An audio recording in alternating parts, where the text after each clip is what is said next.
I hate to stop all the conversation, but we do need to get the meeting started, and we're a little bit past, but that's okay. I appreciate it. It's that time of year where it's good to have a little socialization, right? Getting ready for the holidays and Christmas and New Year. I'm Dale Devon, state representative from District 5, so I'm your chairman. And I've asked Representative Alex Burton to open us in prayer, if that's okay. Can you please bow your heads? Father God, thank you so much for today and all that you've done through the months of 2025. Lord, continue to watch over us and be with us going into 2026 and doing your will to serve the people of the state of Indiana. In your name I pray. Amen. Amen. Thank you. Let's just go around the table and just introduce ourselves real quick if we can, and just start here. I'm Jennifer Dorfmeyer. I'm Chief Deputy with DCS. Rebecca Shetler-Fast, Child and Parent Services. I'm Jeff Helm with Youth Opportunity Center. Janine Jacobs with Family Art. Nathan Samuel with Child Place. Tina Fuller with Firefly. Shannon Schumacher with The Villages. Dana Kenworthy, Court of Appeals. Sarah Sailors, Division of Mental Health and Addiction. Jack Jordan, State Rep from Bremen, Indiana. Adam Krupp, DCS. Alex Burton, state rep from Evansville. Emma Blackwell, Youth Representative. Jada Cuttress, Youth Representative. And just because we have Mark Fairchild with us. Mark, do you want to just introduce your team real quick? He's with the director of the Commission to Improve the Status of Children.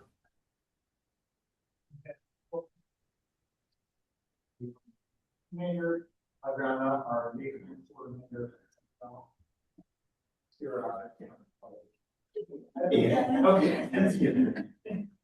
And so I know we have some DCS staff members here as well, and Hannah Joy with IARCA, director of IARCA. And we also had a representative walk in as well. Would you like to introduce yourself?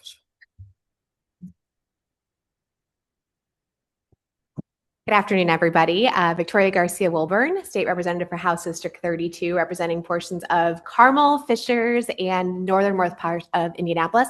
And I had the pleasure of meeting Director Krupp for the first time yesterday, so looking forward to working together again today. And you're still the same? What's that? You're still the same after meeting him? Would say. So thank you all for being here. It's an important topic. And I want to thank the commission. We had a commission meeting to improve the status of children right before this meeting, so we were already set up and ready to roll. Last time we were in the chamber, and it's a little bit busier and noisier over there these days. So a more intimate setting here. We get a little bit closer, get to know each other a little better because this is an important issue. So with our second task force meeting, we'll go ahead and get started. And we did the introductions. And so with that, we're going to start off with DCS. And I don't know if Adam or Jennifer is going to. We actually have, where's Harmony? Harmony going to run right behind you, sir. Okay. Let us know who you are. Yep. The floor is yours. Good afternoon. I'm Harmony Gist. I am our Executive Director of Operations at DCS. So I work with Jennifer and Adam. And let's see, I sent it. We have a presentation. So I believe I'm going to just kind of walk through for everybody what is FFPSA and how did Indiana implement it. And I will just keep it at high level, but please ask questions. And if I say something that doesn't make sense, let me know. I think I did a pretty good job on the acronyms, but we are known for that. So, nope. There we go. Okay. So FFPSA, that stands for Family First Prevention Services Act. This was federal legislation enacted in the first Trump administration in 2018. And this was a result of a bipartisan budget act to improve child welfare across the nation. The primary goal here is to transform child welfare.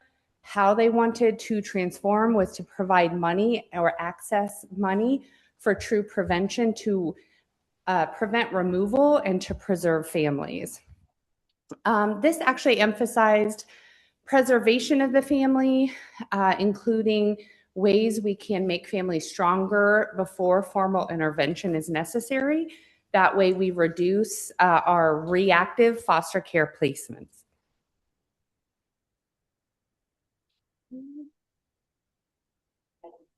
Well, they're not that great. Sorry. So prevention in general, what this FFPSA did was provide funding for a historic change, meaning the prevention services available to a family before DCS finds there's abuse or neglect had not been something that was 4E claimable. So the Social Security Act funding to each state was not available for children and families when they just simply needed something to prevent abuse or neglect. That was the big change in FFPSA that was not available prior. The services that this included were also mental health treatment, substance abuse prevention, and in-home parenting skills. Also had not been a primary focus of most child welfare systems before FFPSA. They were available, but not a focus. One of the other goals of prevention was also to utilize the services, again, to mitigate any risk of abuse or neglect occurring so that children could remain with their families, but safely. The implementation requirements of FFPSA were that you had to come up with a 5-year plan of how you were going to do this. Each state had to submit that plan. In Indiana, we came up with that plan and submitted that, and it was approved by our partners at ACF in 2022. Programs also must use evidence-based standards. So in order to say that you are providing services to families that are claimable, you must use a service that has been through a rigorous evaluation and study to say that it is evidence-based, it's reliable, it's repeatable, and credible. And those services that can be claimed by 4E funding are on what's called a clearinghouse. Indiana does use these. So we have an array of what we call EBPs, evidence-based practices, that we utilize here in Indiana with families that are on the clearinghouse. In addition to that, if you use a model that is not what we call supported or well supported on the clearinghouse, you must do your own independent study or actively be studying and evaluating that to get it onto the clearinghouse. One of the ones we're doing that with is the Indiana Family Preservation Model.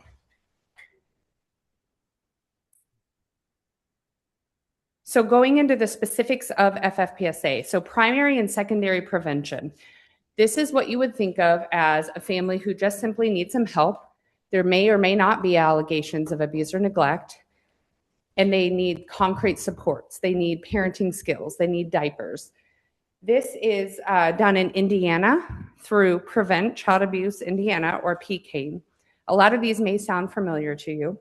Healthy Families Indiana, Indiana Youth Services Association, which is where you see the Safe Place sign, and also youth services bureaus. Another evidence-based practice we use in Indiana for true prevention or primary prevention is Community Partners for Child Safety. I want to take a minute to talk about this one because we see such a improvement and power to this program, meaning if we go out and assess for abuse and neglect, and we do not feel there is abuse or neglect, or maybe they need some help, but it doesn't reach the level of needing to intervene, every county in Indiana can say, you know what, I've got a resource for you, and it's free, and they come to you. And that is our Community Partners for Child Safety. Along with that, we have something called Family Resource Centers, which is a place families can go to get help. So everything you see on your screen or on your slide is free to families, and it is something we can draw down 4E money for through the FFPSA Act. Yes. Family Resource Centers, how many do we have now in the state? We have 11. 11. But I do want to put the caveat that one of those is actually privately funded. It is not funded through DCS and 4E, but we do have 11 centers in Indiana. What's the largest community that those are in, do you know? I know Fort Okay. Wayne has one, Indianapolis has one, Wright County. Muncie. Yeah. Sorry, one. They're more urban, more of our urban areas. But, because I had some discussion with some folks in our South Bend area, which is 250,000 people, right, in the county. So, and I know Muncie's probably I don't know, 50, 60,000, I'm guessing. Can we serve at one family resource centers, or should we have multiple locations, but yet one administrator? I guess we're just trying to find that out. Sorry. So what we can do is connect all of our family resource centers are organized, coordinated data, services, support through strengthening Indiana families. And we have a point person that coordinates that. That would probably be a great first step to figure out, how do we do it? Is this appropriate place? Where would you recommend? Thank you. Kind of going on top of that, the same to be said for Evansville. I know that there are several entities that would be incredibly interested. Evansville would be great. We actually just did some research on Vanderburgh County and they need it. Yeah, yes, absolutely. And I know, yes, and I know of an organization that would incredibly be interested. Okay. Yeah. Yeah, it's a wonderful resource. I mean, tapping into money to prevent is where we should focus. So I can't say enough about this side. So next, FFPSA provides funding for tertiary prevention. So this means there was abuse or neglect and we need to intervene, but we need to preserve the family. So we're saying that whatever has happened in the home, we can put evidence-based practices in with the family to preserve them, to keep the child safe while the remedied issues are being worked on. So that is preservation services in home. It also provides us with support for kinship when we cannot keep them in home. The second level of intervention would be place them with relatives or kinship. We call that least restrictive. So the first box here is least restrictive. They're in their primary home. If that cannot occur, the next level would be kinship care. This also requires evidence-based and trauma-informed services in these services that we can draw down. And all tertiary services are claimed through FFPSA. A congregate setting also requires new regulations now and restrictions. So that would be jumping ahead, not foster care, but we're saying that a child needs treatment in congregate care. So that's what most people know of as residential settings. Residential settings, unfortunately, have historically been used as a placement for a child when you just simply can't find a home that is able or willing to meet the child's needs. So they're generally higher needs, mental health issues, sometimes substance use disorders, sometimes pregnant teens. And before FFPSA, the focus really wasn't around who you're putting in there, meaning we didn't regulate that as well as we probably should have. So FFPSA said we have new requirements and standards by which children go into those types of settings. Yep. And then how many of those residential settings do we have across the state that receive federal, state funding or federal? So they have to be what's called, which I'll get to another slide, QRTP, and that is Qualified Residential Treatment Program. Thank you. So they have to have a specific program and meet expectations that we have outlined. I'm probably not the best to answer how many facilities we have that are QRTP, but we can certainly get that easily. I'm sure someone upstairs in 5 minutes can get it for me. I'll find out. Yeah. That'd be great. Thank you.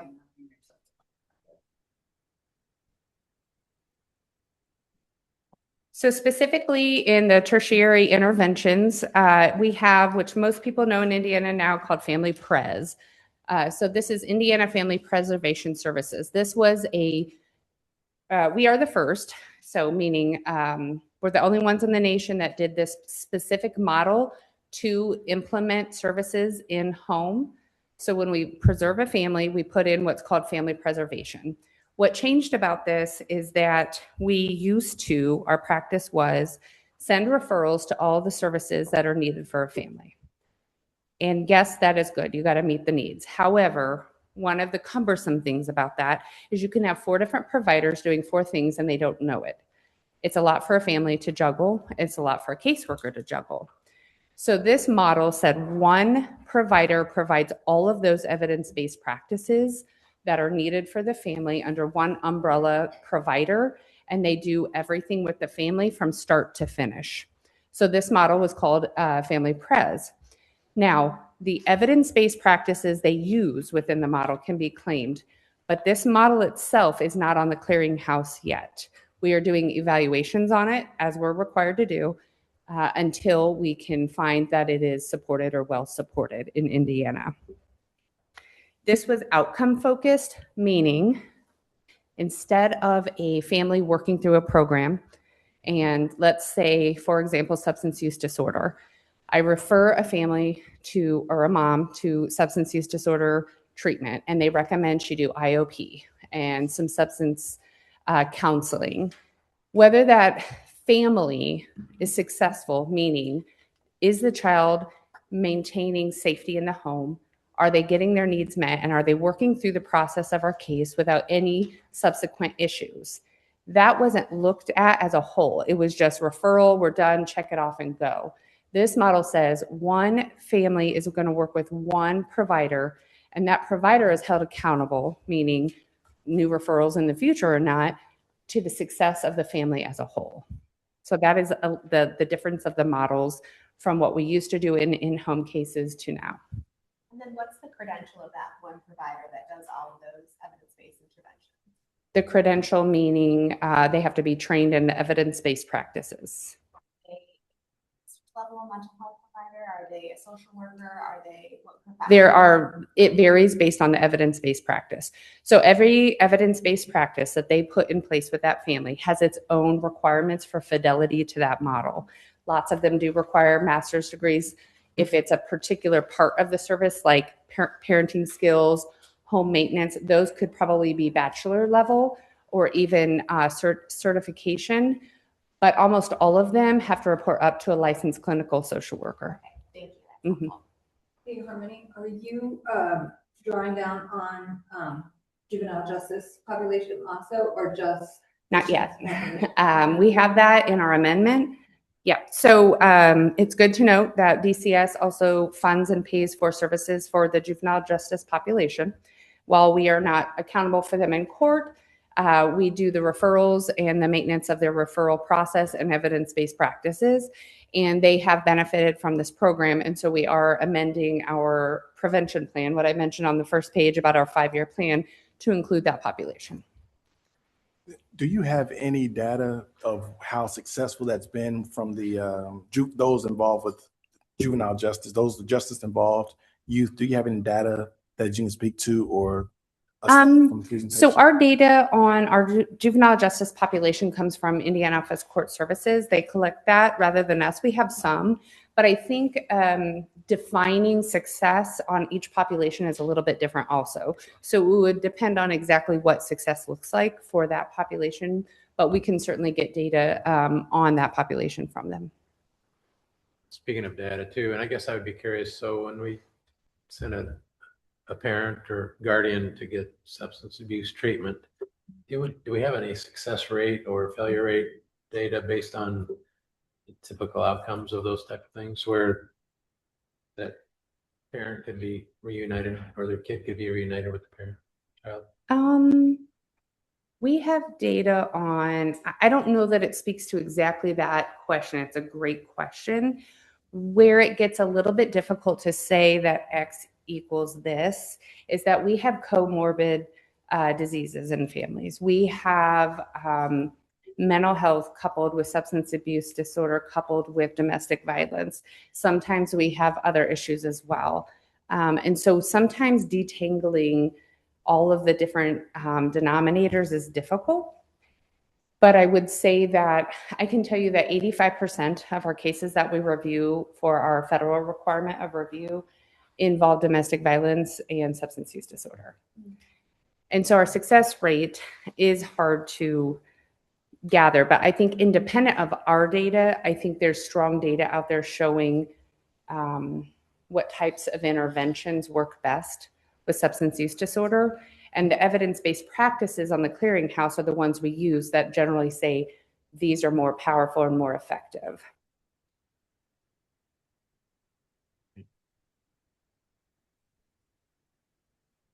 Okay, so next, FFPSA allows for kinship support through what's called kinship navigators. Historically, what we have done, we've always emphasized, and it's always been a federal requirement, that you look for kinship first before you place in non-relative foster homes. This gave us funding to provide very specific, what we call caseworkers, but they're called kinship navigators, to go out and support and walk alongside a family when they've taken in a relative or a kinship from day one for 30 days to help them figure out, what am I doing, what do I need, and how do I get it? So that is supposed to stabilize the situation and the placement and preserve that so that there isn't a disruption with relatives.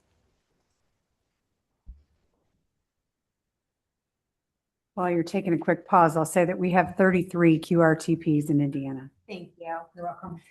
I knew someone would have that. So next is, I had mentioned there was restrictions on congregate care in FFPSA. I think there's mixed views on what that means and what that is, but I can tell you that residential treatment should be just that, treatment, not placement. It shouldn't be, well, I don't know where the child should live, so they're going to go live there. Well, do they need to live there or do they need treatment? And that was really the intention behind it. And they wanted every state to study, does a reduction in residential stays equate a higher level of something else? I don't know that we have necessarily seen that, particularly juvenile justice and some other populations. But some of these restrictions, they limit funding for children placed in group homes and institutional settings in general. But they want this to be short-term, meaning this is treatment, and there's a plan from the time you come into the residential setting to going out, and you're discharge planning immediately because this isn't where they should live. Let's see, QRTPs, as I mentioned, that is now, those are the placements that can draw down 4E funding. And there is also that focus, as I said, to treatment, and it needs to be reviewed, meaning a child being placed in a residential setting should be reviewed by a qualified professional, which is almost always an LCSW or MSW. Specifically, I outlined a few of these requirements for those QRTP locations. So in 60 days, a court has to review the documents that we provide to determine if that is appropriate for that child to be there. If they don't do it in 60 days, then the agency, DCS, we cannot claim any funding past that 60 days. 60 days? Long time meaning? Get an answer. Oh, I don't know. It's No, pretty maybe. common. Is it? I just was in my mind. I would love to say the judicial system's faster than that, but I don't think so.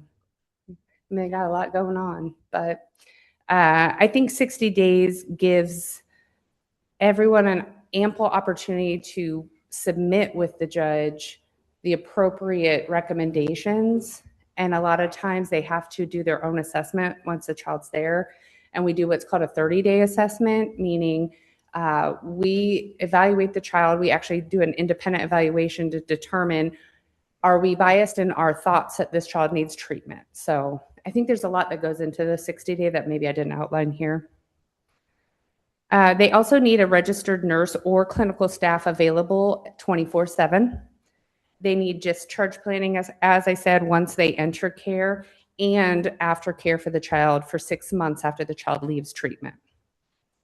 Everything they do within the facility needs to be trauma informed. And of course, they have to be licensed and they have to be accredited. I can jump in. I would just comment that for Indiana to be healthy, I feel like we need the right number of services in each level of category. The residential or the QRTPs, that's kind of the higher specializing treatment. And what has happened, what has seemed to happen is whenever a child goes through treatment and is able to deal with their trauma and have some tools to self-manage and to work through some of their traumas, the best thing to do is have a step down to move them out, like what you're saying. Yeah.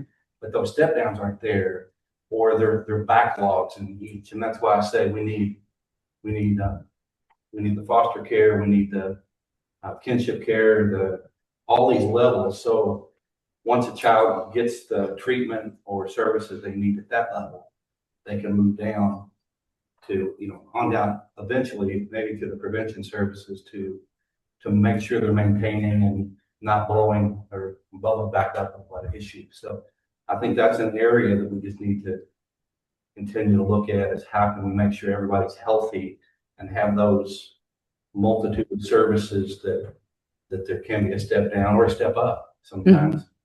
Yeah, absolutely. And honestly, before this was implemented, we did not have much discharge planning, let alone services or support provided. And it was very hard to take a child from residential to the foster home they came from with very little support or what to expect or what to do if. And so I agree. Another caveat that was put into this act that is very helpful, and I have actually experienced this as a caseworker, is fantastic, which is VOA. So the Volunteers of America is one of the best examples of this, but we now have an opportunity for mothers to bring their children with them while they're getting substance use treatment, which, a lot of us in this room understand the importance of bonding and attachment at a young age. And instead of ripping a baby away from their mother at a time when they need treatment, when it's safe to do so, keeping them together and preserving that and giving the mother the skills she needs to get through that, it's invaluable. And so this allows for drawdown for those programs. I think this would be an excellent space to explore some sort of peer recovery element as well. Just given the intimacy of mother, child, and that lived experience, we see so many other spaces being successful. I'd love to explore what that could take. Yeah, a lot of programs right now have peer recovery, and it is extremely successful. There's nothing like telling your story to someone who's been there, and it's not DCS, it's not CASA, it's not their family. There's a lot of taboo there, and so peer recovery programs are very successful. We actually piloted, we didn't end up picking it up, and I want to revisit it, which is a program called START, and they do this very well nationally, and they're actually on the Clearinghouse. We did it when I was the director in Monroe, and it was amazing. So, yeah. And so just high level, if you want to see the trends since 2018, we have our caseload sizes. Please note, though, when I put this data on here, the reality is the data tells a story, and there are way too many factors to say one thing moved numbers. And so this does give you a screenshot, though, of our caseload sizes. The orange is our in-home. So that bottom number, we've always looked, those are less. When a child is at risk, we remove the child. But when we can mitigate risk, we preserve the family. So this is our blue is our CHINS cases, and orange is our IA cases. Overall, proportionately, it's stayed fairly steady. Our caseload sizes have went down, and I just want to note the highest number on here. It should have never been at this number, and I stand by that. And the reason I say that is in 2017, this number, we had more children in out-of-home care than LA County. That just shouldn't happen proportionately. We were off. And so we have steadily gone down, which is the correct direction. Nationally, we're pretty in line with other states now, our size and our demographic. This is just a quick snapshot of investigations of child fatalities with a line right here showing you where 2018 occurred. So we have had less. It has went up and down a little bit, which is actually a normal line, but significantly has reduced since 2018. 2020 was less, there's a lot of phenomena around that. You can make your own conclusions, but we did investigate less child fatalities. I provided this. This is actually from another presentation we did this year. But specifically, the last slide was investigations of fatalities. This is actual abuse and neglect substantiated fatalities in Indiana. And we went back from 2017 to 2024. We've stayed, again, our metrics haven't changed drastically, but we have steadily declined in the amount of abuse and neglect over the last few years that we have substantiated of child fatalities. It's nothing we would call statistically significant, but it does tell a little bit of a story there. I do not expect you to read this slide or see all the numbers, but I just wanted you to be able to have in front of you our hotline calls and screening data. I think that was always a point of interest. Since implementation of FFPSA, we've provided for you how many calls each year have come in, how many were screened out, and how many referred other places. So again, our numbers have stayed fairly similar with a little bit higher screen out process. Starting in probably 2022, but not a significant change. So these numbers are here. The service request is if they need to be referred somewhere else, like 211 or something like that. And then information and referral, that again is us sending just an FYI to a county about something that's already open. The next couple of slides are just our national data profile. This is where we stand nationally. So our safety outcomes, recurrence of maltreatment is a little high. You'll see it's orange right there. That just means we were trending up slightly last year. This data profile is from August. That's our last one we got from the feds. We expect another one in February. And that does go back 6 months. So this isn't current, meaning we're almost a year later. However, it lets us know where we stand and where we need to focus. Maltreatment in care is what it sounds like. That means while the child has an open case or out of home, are they being maltreated again? And then recurrence of maltreatment is when we close out a situation and then something else happens within 12 months.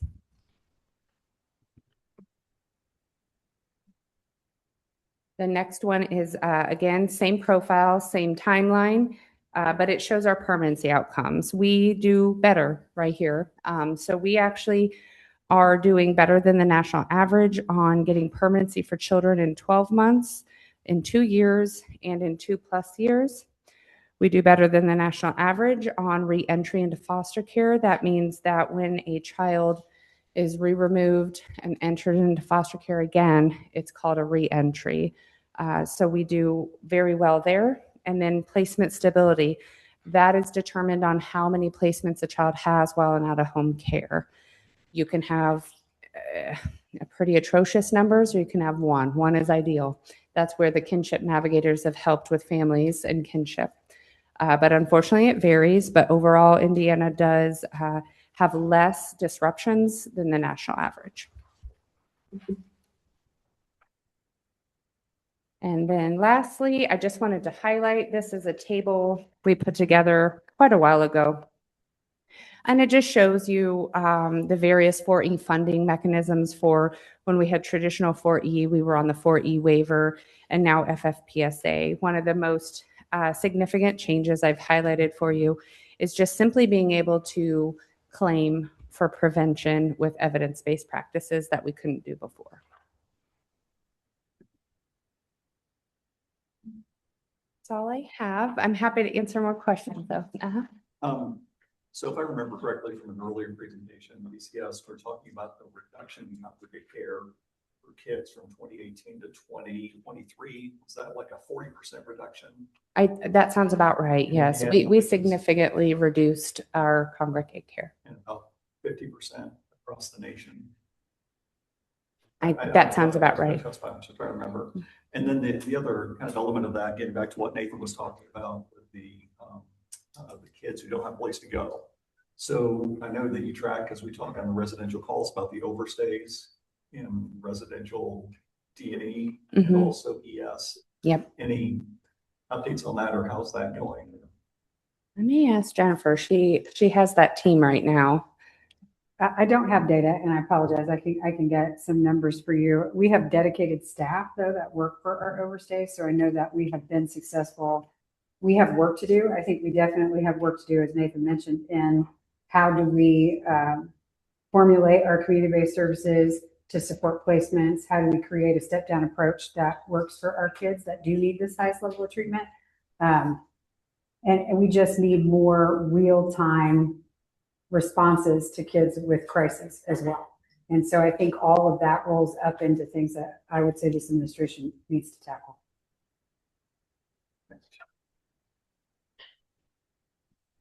I would just note that an interesting finding between the average count of children per month, if you overlay it with our reduction in overdose deaths, given the systematic funding in mental health and substance use disorder recovery, it would be nearly identical.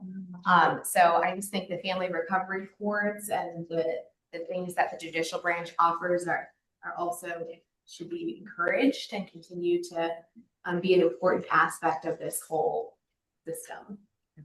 That is interesting. I would second that, and also really like to just highlight some of the things that DMHA are doing with mobile response and stabilization and the 998 system. So the more we can connect the two dots there, I think that we'll see a better trend in outcomes as well. Can I have you go back to the hotline call sheet and just help me understand a little bit? And I know the screen outs, right? Is that like maybe a neighbor calling on the neighbor that they're just frustrated with, and I'm going to call DCS just to kind of because I'm mad at them? It could Is be, that- but sometimes those neighbors are good and they know what to say, and it's a screen in. So a screen out just simply means whatever is reported truly does not meet the threshold of saying that this child is being abused or neglected or at risk. Sometimes this is a silly example, but it's a real one. We used to take these hotline calls in county, so we got real good at it as caseworkers.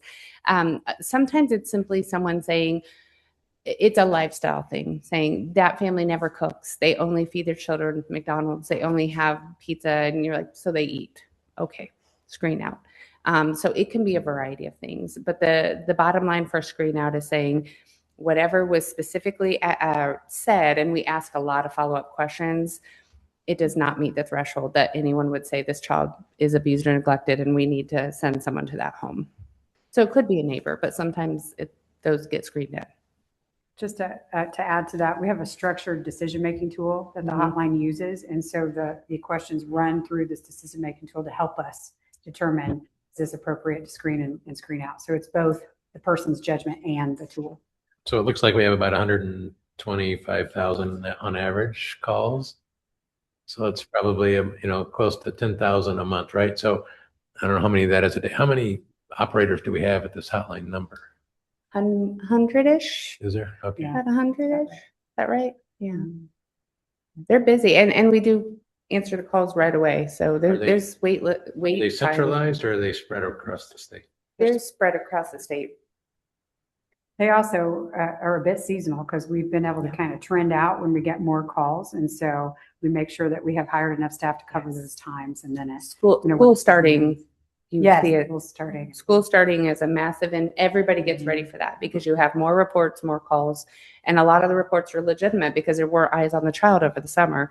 They get to school and they're telling their teachers, their counselors, everything, and then we have more assessments. Just another thing to note on the screen outs is they are then sent to local offices who also review them. And then they go to our child protection teams to review them as well. And then if they're near fatalities or fatalities, they come to our executive team and we also review those. So they're kind of really examined well.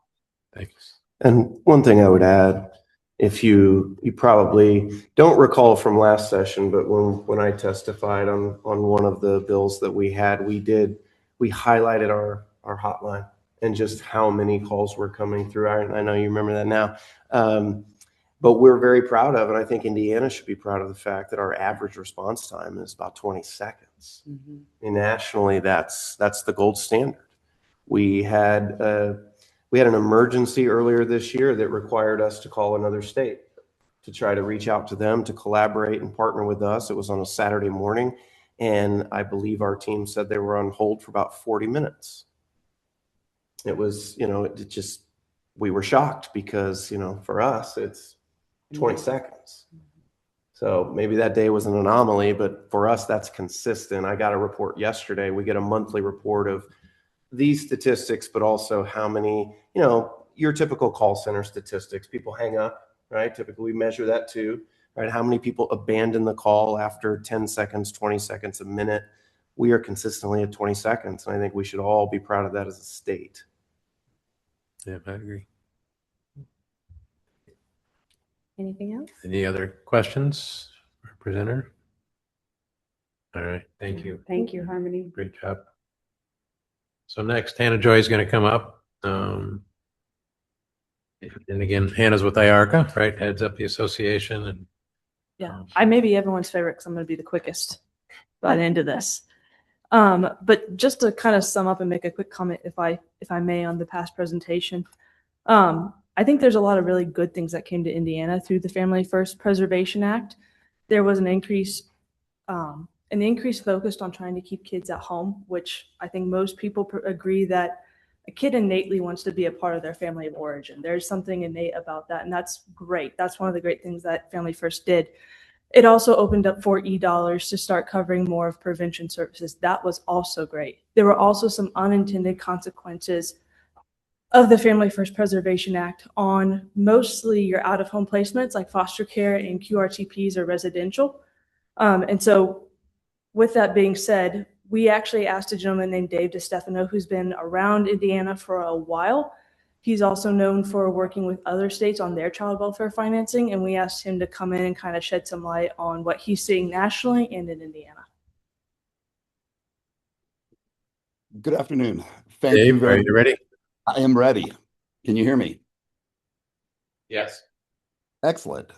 Well, I'm honored to be here today and really pleased that Hannah Joy asked me to come present to you. I'm going to be able to skip some large parts of my presentation based on what Indiana just showed you and DCS just presented. With that, I think I'll go ahead and share my screen if I can. Dave, I don't see any snow in the background. Where are you from? So actually at this point now, I live in Ocala, Florida. I work with one of the large private child welfare agencies down here, spend about 70% of my time on their executive team, the Street for Strategy. We're an $80 million a year agency. We handle child welfare in 5 counties as a privatized lead agency here in Florida. And then the rest of my time, I work around the country on finance-related issues, program implementation, outcome evaluation, and other issues related to child welfare and health and human services in general. I began my career in Lafayette, Indiana, about 35 years ago. Had a home still in Lafayette until about a year and a half ago when I finally decided to make Florida my full-time home. Still have family in Lafayette and enjoy getting up there as much as possible.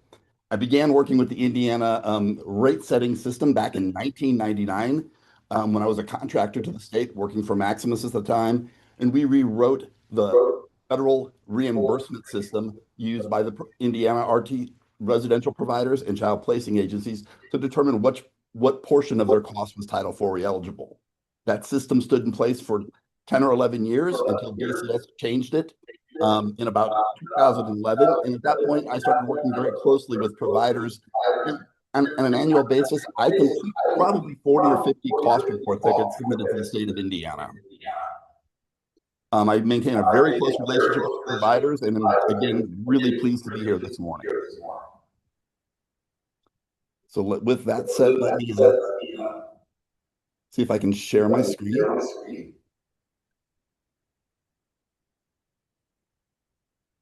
And I'm hoping you can see that. So I'll be able to skip through a lot of the, I don't know if you're getting a lot of echo on your side, but I am. No, it sounds good. Okay. I'll be able to skip a lot of my presentation because CS has done an excellent job covering it and the background of FFPSA. So with those things said, I was going to cover very much the same things that DCS said, just giving a landscape of what Title IV has done with the implementation of FFPSA. And just to reiterate, it really did move funds to the front end of the system. I will say, and I'll say this probably more than once, Indiana has done one of the best jobs I've seen in the country implementing FFPSA. One of the most innovative state plans that was submitted. The evaluation of Indiana Family Preservation Services was unique, innovative. Nobody else in the country has done that. You are also the first state that really opened up the community pathway through Healthy Families Indiana to touch families at the time they first exhibit need and work with those families aggressively to keep them from becoming more deeply involved or involved at all with the child welfare system. Those are things that should absolutely be commended, and Indiana has done a fabulous job with that. Again, the key features have been touched on of FFPSA. Nothing different here in my presentation that hasn't already been touched on. The one thing I do want to say is that Indiana, in addition to the things that were discussed, is also responsible for monitoring fidelity, ongoing monitoring of those outcomes with FFPSA. So it's just not an implementation. That outcome analysis on an ongoing basis is going to be critically important. Really, and again, as was said, FFPSA was intended to reduce the use of residential care, engage with families before they got to that point, or in the case they do have to come into foster care, move them into a least restrictive setting. We've talked about the requirements of the qualified treatment, residential treatment program. I'd like to touch on those again because these are things that are really driving, in part, cost of care across some of the facilities in Indiana. They've had to involve and engage trauma-informed treatment models in their systems, nursing staff, and clinical staff. Those are pieces that come at a cost to those providers. The ongoing family engagement, enhanced requirements on family engagement and developing plans for the children as they go into the residential program. Programs had to become accredited. And while most of the agencies I've worked with in Indiana have been accredited for a long time, there are some that had to go through that in order to meet requirements as a QRTP. And then again, provide the 6 months post-discharge support. Indiana has funded that separately, and it really doesn't impact the cost of residential care on a day-to-day basis, but it is something the providers are responsible for doing. Again, the funding requirements around FFPSA have been touched on, limited periods of federal reimbursement, an assessment done by a qualified individual, a court approval, and then the ongoing review of those cases that are in residential treatment. Title IV eligibility, I would like to spend a little bit more time on because this is one of the things that really drives the cost in Indiana's ability to draw down federal funds on the residential side. When a child comes into foster care, there is a stringent requirement that must be met documentation-wise, financially, and through the courts to ensure the child is eligible. The first one is a financial need, which is tied to the AFDC standards that were in place on July 1st, 1996. At that point in the nation, Indiana had one of the lowest AFDC standards. I believe it was about $364 a month, meaning any family that immediately has a child removed, if they make more than 185% of that $364, they're immediately not eligible for Title IV-E. So the state cannot draw down funds on them. If they do meet the 185% standard, there's a second standard. Deductions are made from their income for standard items, daycare, things like that. Then the remaining net income is compared to the AFDC standard. And again, one of the lowest standards in the country that cannot be changed at this point and is really one of the things that drives Indiana's ability or inability in this case to pull down federal funds. Then there's other criteria that have to be met, judicial findings. The judge has to find that it's been contrary to the welfare to the child to stay at home and that reasonable efforts have been made to keep that child intact with their family. Again, Indiana has done one of the most commendable jobs in the country implementing FFPSA. One of the best eligibility standards I've seen, that community pathway being that built into that. The services that were selected, very much in line with the needs that are presented of Indiana families. They're doing the evaluation of the Indiana Family Preservation Program, and they've invested in foster care recruitment through the providers to ensure that capacity can be built among foster families to take children that may have otherwise gone into a residential setting. That is critically important as the children that are coming into care are typically now of more acute need. Those families need additional training, additional supports, and that recruitment and building that capacity across the state is critically important. So you've already seen some of Indiana by the numbers, and I'll put a caveat around this. There are different sources to get publicly available data. Some of the numbers I've seen are slightly different than what were presented. Doesn't mean DCS's numbers are wrong or mine are wrong. Mine come from AFCAR's data that's either been compiled by the feds or by Child Trends or another source. There can be variances in those data. I've found variances even within different federal websites. So don't let some of the differences surprise you or shock you. It's just some of the variance in data. There's also a 2 to 3 year lag in some of these data. So of course, what DCS has is much more up to date than what I can access publicly. Again, the rate of referrals, the calls coming into the hotline, higher than the national average. But screen-ins are about online now with the national average. So you have more calls coming in than the national average by rate, but about 58% right now are being screened in for investigation, where nationally it's about 52%. That has dropped in Indiana over the last 45 years. The rate of verification or abuse is lower than the national standard. And with the number of calls that are coming in, that doesn't surprise me. And that's why the screen outs are a little bit more in Indiana, most likely. You're looking at more children up front and not taking those of the most critical need.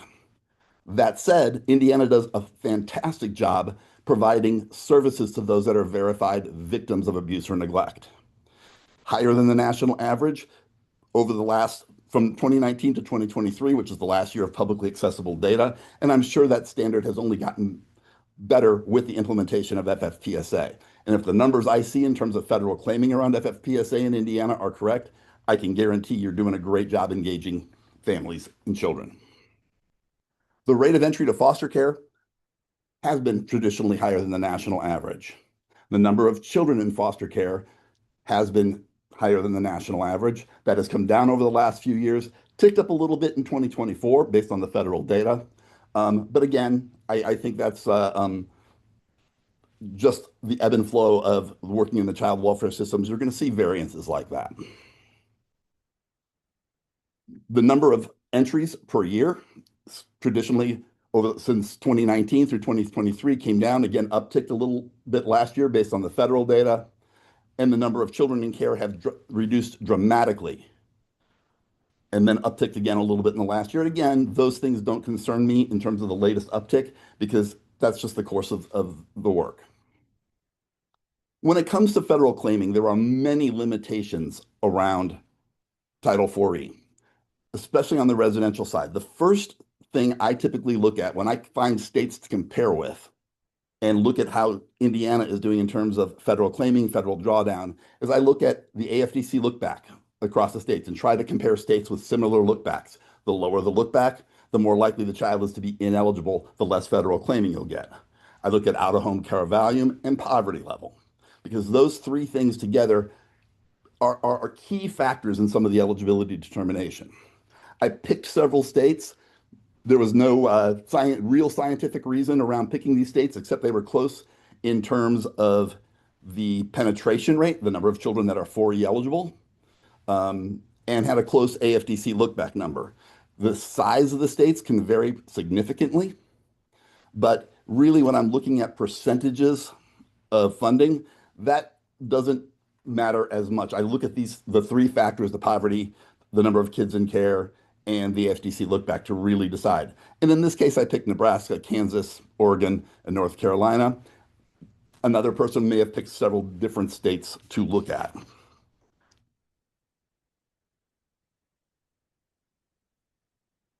When it comes to federal claiming, Indiana, across the states I chose to compare to, has some of the lowest amount of federal funding. Again, that doesn't surprise me because the AFDC look back is so low.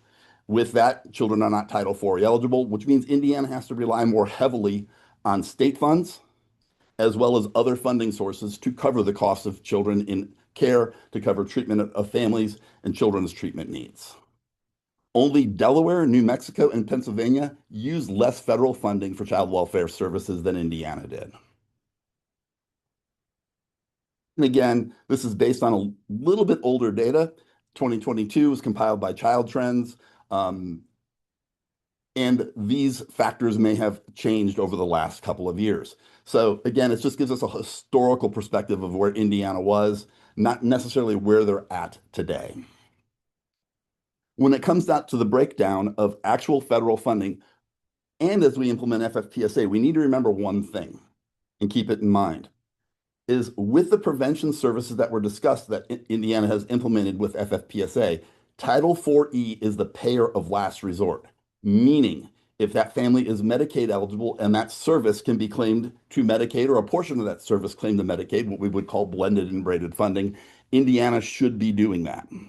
There are really only two uncapped federal funding sources, one being Title IV-E, the other being Medicaid.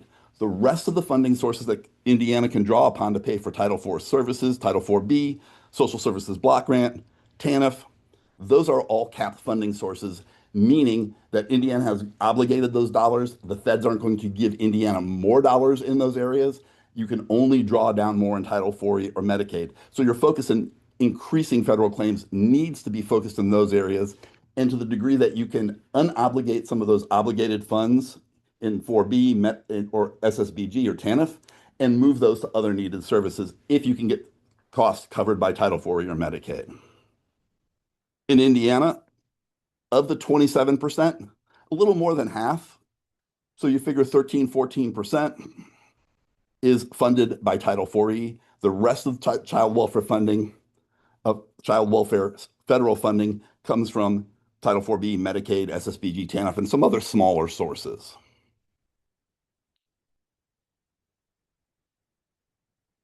When you look at foster care claims in Indiana, and this is federal data that's available on the FFF or the federal website. In 2023, to give you an idea, Indiana per child in care, so of all the children, the average reimbursement, regardless of whether that child is Title IV eligible or not, is about $2,200, $2,300.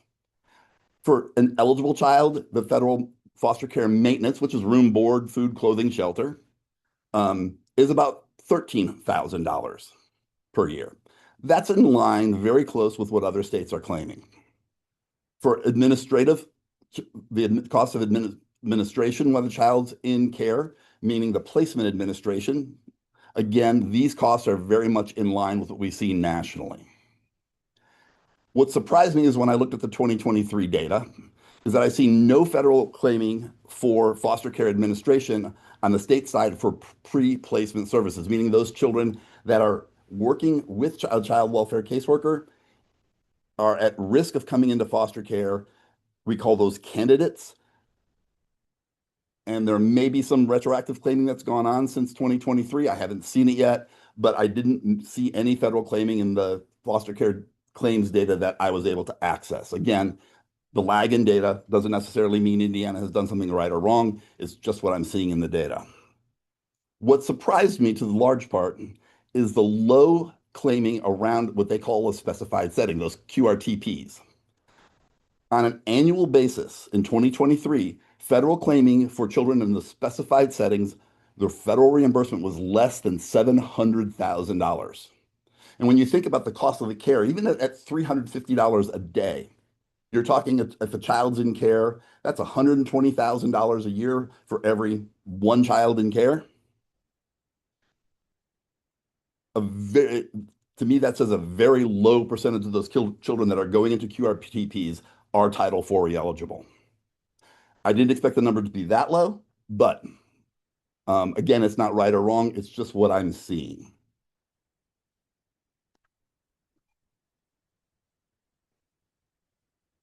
When it comes down to foster care claims, Indiana, again, has one of the lowest penetration rates in the country. About 17% of the children in care are Title IV eligible. Overall, it's a little bit higher of the children in the system, probably 22, 23%. But Indiana's claiming of FFP per case is about $8,000 per year. Again, that low penetration rate is really what drives that. And again, it's unlikely that much can be done to change that penetration rate. As you look at FFPSA nationally and you look at federal claiming, and federal reimbursement. FFPSA was supposed to be cost neutral. Now, things have changed since 2018 when the law passed. I hate the word COVID at this point anymore, but we experienced a lot going on with COVID. We've experienced a lot of change in the children and the acuity of the children coming into care. We experienced unprecedented inflation in the last few years, at least back to the 1970s. And we also were hit with things like the Great Resignation, which meant to attract and retain employees, residential providers and child placing agencies had to increase their salary and had to increase access to benefits. As you look across from 2018 through 2023, overall, federal drawdown for children in foster care has reduced, or stayed about even, reduced just slightly. While there's been a large increase of federal claiming for prevention services. Interestingly, the cost per child in foster care, while the general cost has remained fairly level, the cost per child in foster care nationally has increased by about 33%. Now, there's several reasons with that. Besides the cost of residential care, states are implementing and building new data systems. There have been other implementation costs. The states have raised their own wages and benefits to meet expectations. But overall, the cost of providing foster care, though the federal claim has remained level, the cost per child in care has gone up significantly, 34%. Time period, is that like, what's that 33% increase from when? The 33% increase, let me go back to that slide, between 2018 and 2023. And again, that's just not the cost of the residential treatment or the placement in a foster care setting. That also includes state costs. It includes case management. It includes eligibility determinations and other factors that lead to the child being in care. It can include high quality legal services and claiming around that that the states are allowed to do now. So there's a lot of factors that go into that 33% increase. But percent a year? I'm sorry? About 6% a year? Approximately.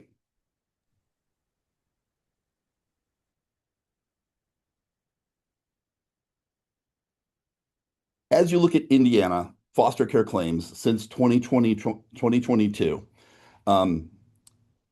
this data comes from a federal accountability website called TAGS. Was able to access those data, pull them down, build this. It does match, the TAGS data does match to the federal claiming data that I was able to get off the Health and Human Services website, specifically the 77 million in 2024 is a direct match. So I have no reason to doubt these data. Indiana has increased claiming around Title IV-E foster care since 2022. Again, not seeing any of the administrative claiming going on either on the foster care side or on the FFPSA side, meaning the state administrative costs for those periods. Again, it doesn't mean that it hasn't occurred. It just didn't happen in the period that I was able to access data. So again, there's opportunity for the state to probably pull down some more money here if they haven't already done so or don't have plans in place to do so. When it comes to Title IV prevention services, as I said, Indiana has one of the most innovative plans that I've seen in the country. And I actually worked with the state of Nebraska to help them draft their first plan that was submitted to the feds. And I've worked with other states in looking at their prevention services, prevention plan, and making recommendations around it. Indiana right now, in terms of federal drawdown, has the third highest drawdown, again, based on the most recent data I was able to access, in the nation. Only Illinois and Kentucky have drawn down more federal dollars. Again, if Indiana hasn't drawn down any administrative dollars on that Title IV-E prevention services side, there's additional opportunity for retroactive claiming and proactive future claiming around those services. If you compare Indiana to states of the similar child populations, Indiana by far has outstripped the other states that I looked at. So I guess the question boils down to at this point is how does all this impact residential and child placing agency cost and rates? There are several variables that lead to the increased cost of care that you've seen in Indiana over the last several years. One, that reductions in the number of children in out-of-home care. When it comes to rate setting, at the broadest point, it's a very simple formula: cost divided by utilization. When agencies, whether it's a child placing agency, whether it be a residential facility, have lower utilization, those fixed costs that they incur get spread across a larger and or smaller and smaller population, which makes their rate look proportionately larger. And the cost per day of care does go up. Indiana is not the only state that's seeing this, and the rates I'm seeing in Indiana, maybe a little bit higher than some other states, are very much online with states like Ohio, Maryland. I've seen rates upwards of $1,600 a day in some of those states, Ohio specifically. Average rates of $500-600 a day in some of those states. I believe most of the Maryland residential kind of treatment program rates, child care institutions with treatment overlays, running about $800 a day. Inflation has also impacted that. The cost of goods and services that we're all experiencing when we go to the grocery store, when we go out to buy services, that has increased substantially since 2019. Both the ECI, the Employment Cost Index, and the Consumer Price Index have seen 24% increases, 25% increases. And again, I hate to go back to COVID, but it seriously impacted the ability of states to provide quality child welfare services. Salaries had to be increased to attract staff. That is true with state services in states that I work at. In the system that I work primarily in here in Florida, we've had to increase salaries by about $10,000 a year to even attract case management staff. We've had to enhance benefits, and the cost of those benefits has increased exponentially. I know personally my own insurance is going up by 20% next year. Not only has health insurance premiums increased, but the cost of liability insurance has increased substantially for many of the providers in Indiana. It's not been uncommon, whether it's Indiana or other places, to hear providers experiencing a 200% increase over the last few years in liability insurance, or as some of the providers I know down here in Florida were dropped completely and had to go seek other liability insurance, which came at a very steep price. The requirements, as we mentioned earlier, around QRTP for the children in residential care that are in QRTPs, the implementation of trauma-informed practices, training staff, obtaining and retaining accreditation, and that enhanced discharge planning, family engagement that comes with the QRTP requirements, those all come at a cost. On the foster home recruitment side, again, if we want to place children and are intended to place children in a least restrictive setting, those settings need to have the capacity and capability of caring for those children. That requires specialized recruitment activities to bring the right families to the table, to engage those families, train those families in evidence-based practices themselves, like trauma-informed care, like Core Teen, and other trainings that are designed to help a foster parent bond and work one-on-one with that foster child to help them overcome their own trauma. And then that clinical capacity and reimbursement through Medicaid around that clinical capacity. Unfortunately, on the FFPSA side with the evidence-based services, what I see in a lot of states, and I think Indiana has done a great job engaging local providers, but what I've seen in a lot of states is they have a great FFPSA plan, they have great services selected, they can't find the clinicians to do the services.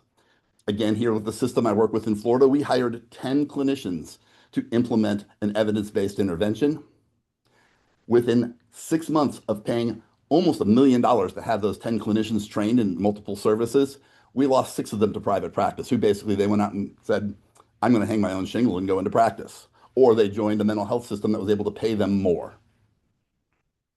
So that clinical capacity is critical to build and maintain. That comes at a cost. Again, that's not part of the cost report that we're seeing, but it is a cost incurred by the agency or through a contractor to those residential agencies.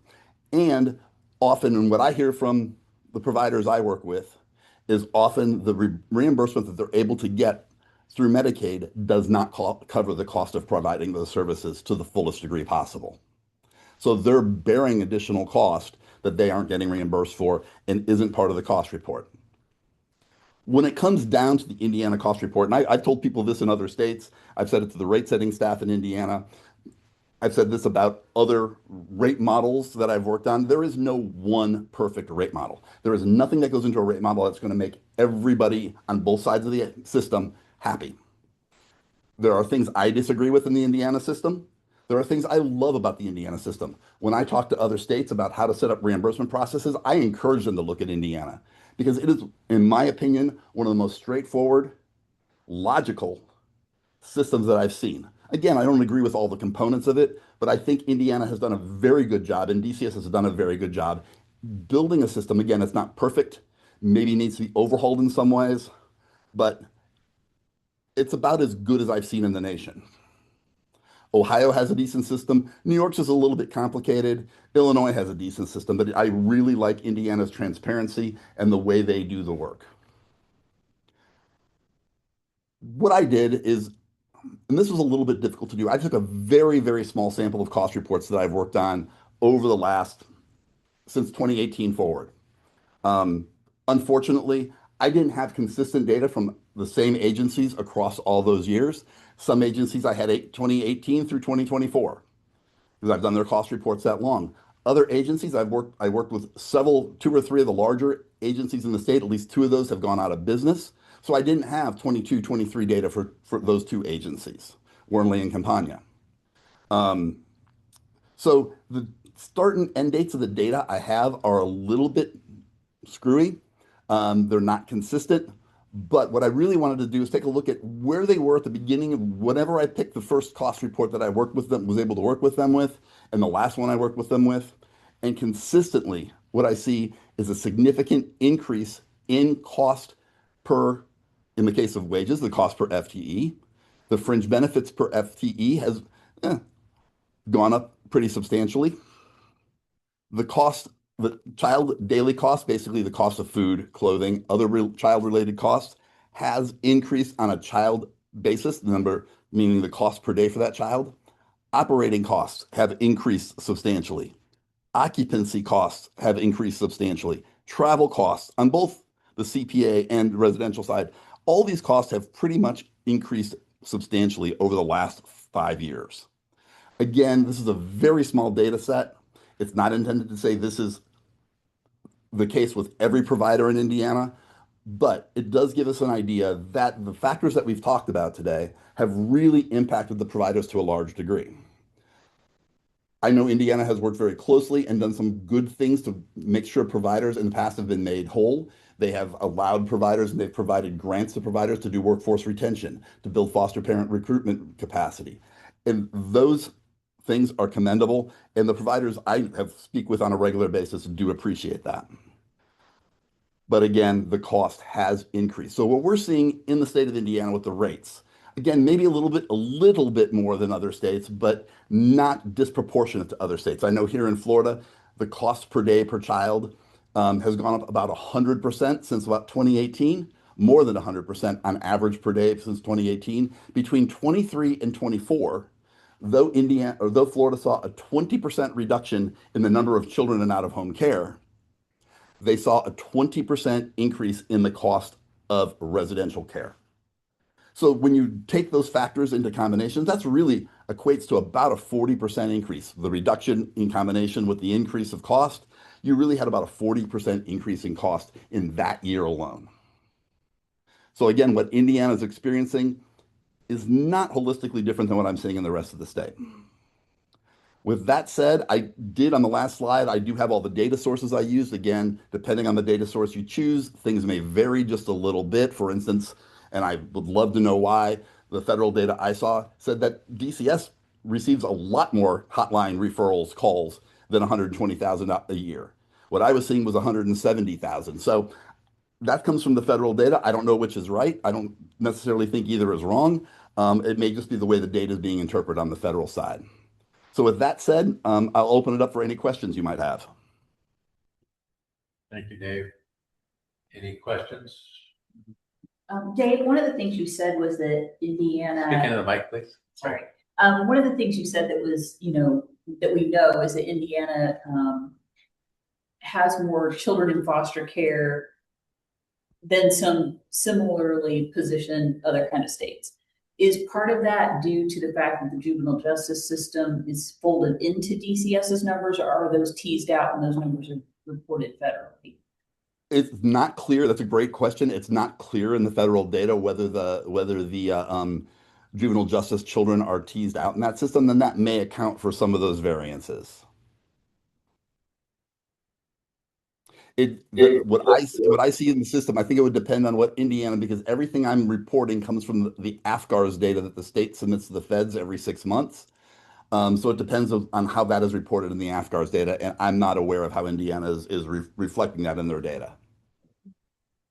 I would just add to comment on Dave, your comments that you mentioned the workforce stabilization grant that legislative partners and DCS helped providers with to help increase the wages. That has been very effective, and I'm glad you noted that, Dave. And then also the recruitment for foster care, that there's a grant for that, and you also mentioned that. So I appreciate you mentioning those, because those were grants or chunks of money that folks in this room put on the table to help providers to try to get up and raise our bar a little bit to attract the right kind of people. So thank you. Did I miss, David, in the presentation, the cost per day for children in residential communities, or was that not presented? That's a little bit difficult for me to get to. I have average rates across the state that I can assess, but the actual cost per day of a child, that's really going to depend on where the placement. Rates in Indiana range quite widely. On the low side, low 300s maybe, up to 1,000 plus a day. So the actual cost per day per child is a little bit difficult to tease out. What I do know is that the federal reimbursement per child is about on par for those children that are Title IV eligible, but across the system as a whole, the federal reimbursement per child is very low. And again, that ties back to that very low penetration rate. And unless there are just errors in the court order language or things that can be changed in how you're looking at documenting income, there's very little that can be done to change the penetration rate. Thank you. Thank you. Any other questions from committee members? If not, David, thank you. And thank you. Do you still say boiler up or no? Yep. And I will admit though that I did jump out of my chair when Mendoza hit Becker for the 33 yards at the end of the game the other day, and scared the heck out of my cat. But yeah, it was great to see IU win the championship. Were you upset that Notre Dame didn't make the playoff? Very. As had to verify your loyalty here. Yep. As a Catholic from Northwest Indiana, my dad was always very disappointed that I didn't go to Notre Dame. Right. Thank you very much for your Thank you for having me. So I want to just ask any committee members if they had any last comments or statements if they want to share, or A few things. speak into the mic if you can. Sorry. One is, there has been a lot, like we've said today, a lot of really great additions to the child welfare system as it relates to Families First legislation. And then there has been some challenges. And I think one of the threats that I see for our state is with the Family Preservation Services. I've talked about this, Jennifer, but there is some erosion to how we provide those services. One, that service only works if we're providing it for families that it's appropriate for. That's the first point. The second one is, if we keep kids in homes that there is still exposure to fentanyl or other types of dangers, that's a challenge. And then the other point is picking providers that can provide those full continuum of services so there can be some continuity of care. I do see some erosion there, especially with probation cases that some providers have been given services and they can't provide the whole continuum of services. That's one thing that I wanted to bring up, that I think it's something that we need to pay attention to. Thank you. Judge Kenworthy? Sure. I'd like to speak a little bit to Representative Burton's question earlier regarding juvenile justice data. First, I would share that courts collect data on the child welfare side as well. So court improvement program measures, we look specifically to timeliness because we want to make sure the courts aren't slowing things down and messing things up for children along the way as well. So that is one data source that is available online to anyone who wants to have a look at it, even broken out by county. So if you want to see how counties compare to one another. But to Representative Burton's question in particular, in 2022, the General Assembly tasked the Youth Justice Oversight Committee with creating a statewide data collection system and research plan for juvenile justice data. That's been on our wish list statewide for decades, and it's never happened. So I can report to you that we have a data committee working really hard on that, co-chaired by Dr. Matt Alsma from IU Med School. He's a pediatrics professor and has a great research background, and Chris Bean from the Indiana Office of Court Services. So in the last 3 years, we have researched, studied eligible data sets, sources. We have done a pilot study of counties across the state. We hoped for 20 volunteers and got 24. So we have collected data from those 24 counties, have the largest data set we've ever had. Historically, about 35,000 kids over the course of 5 years is what we've collected so far. What we found is that the quality of that data is not consistent across the state, which comes as no surprise to anyone.